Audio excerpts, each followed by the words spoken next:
So I'm really delighted to have Mark Doty, the American poet, coming to poetryEast on the 7th of July.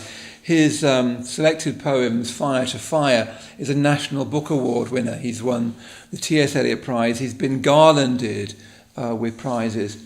But I remember coming to him, first of all, reading My Alexandria, a collection of poems that were sort of foreshadowed the death of his partner.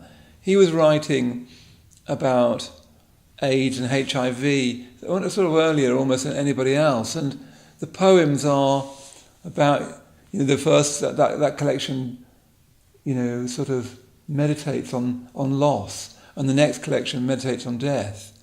And I remember those days, that all of that talk about a gay plague, all of, one of the poems he talks about a friend who nobody would touch, they have to wear rubber gloves to touch him, that kind of terror and horror that the gay plague evoked.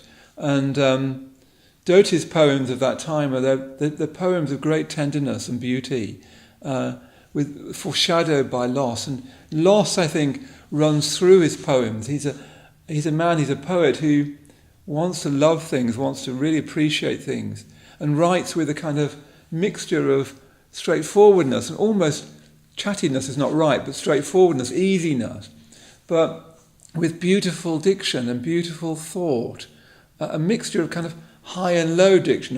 Like this poem I'm thinking about, he talks about listening to Beethoven late quartets and at the same time his friend with AIDS. And then another poem he'll talk about, the colours of something, and then that's always foreshadowed by death. It's always touched by brevity.